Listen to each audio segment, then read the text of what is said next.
عليكم ورحمة الله وبركاته إن الحمد لله والصلاة والسلام على رسول الله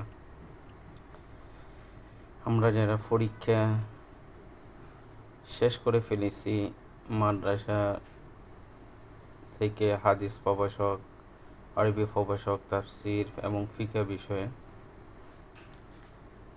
আমাদের এখনও অনেক কিছু আরও বেশি জানা প্রয়োজন বা চর্চা করা প্রয়োজন।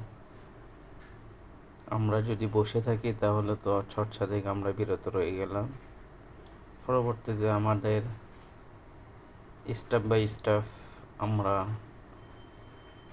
এলএমএস চর্চা করে যাব, কারণ এল মুহাদ্দিসু ইস্তাগিলু বিইলমিল হাদিস।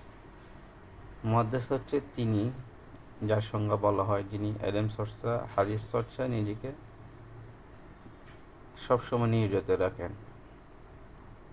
আজকে আমরা দেখব যে মুকসিরিন ফির রিওয়ায়াত, অধিক হাদিস বর্ণনাকারী কয়জন সাহাবী আছে এবং তাদের নাম কি। যে সবচেয়ে বেশি হাদিস বর্ণনা করছে আল্লাহ রাসূল সাল্লাল্লাহু আলাইহি ওয়াসাল্লাম, এইরকম সাহাবী আছে 60 জন। আলহামদুলিল্লাহ, 60 জন সাহাবী আছে যারা রাসূলের সবচেয়ে বেশি হাদিস বর্ণনা করেছেন।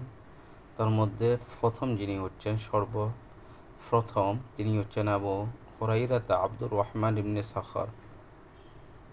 আবু হুরায়রা আব্দুর রহমান ইবনে সাখর তিনি যে হাদিস বর্ণনা করেছেন তার হাদিসের সংখ্যা হচ্ছে 5374টা হাদিস তিনি বর্ণনা করলেন, এবং তার জন্ম হচ্ছে হিজরতের 19 বছর পূর্বে তিনি জন্মগ্রহণ করেছেন, আর মৃত্যু 59 হিজরিতে তিনি পৃথিবী থেকে বিদায় নিয়েছেন।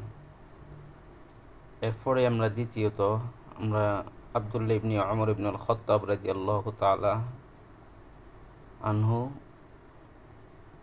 এই সাহাবী যে হাদিস বর্ণনা করছেন তার হাদিস সংখ্যা হচ্ছে 2630টি হাদিস তিনি বর্ণনা করেন।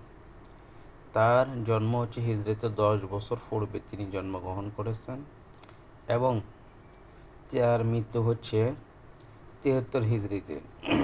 তৃতীয়ত আমরা যে সাহাবীর নাম বলবো তিনি হচ্ছেন আনাস ইবনে মালিক, যিনার হাদিস সংখ্যা হচ্ছে 2286টা হাদিস। জন্ম হচ্ছে 10 বছর পূর্বে, মৃত্যু হচ্ছে 93 হিজরিতে। এবং চতুর্থত আয়েশা বিনতে আবু বকর সিদ্দিক, যিনার হাদিস সংখ্যা হচ্ছে 2210টি। পঞ্চম আব্দুল্লাহ ইবনে আব্বাস, যিনার হাদিস সংখ্যা 1660টি। জাবের ইবনে আবদুল্লাহ, যিনার হাদিস সংখ্যা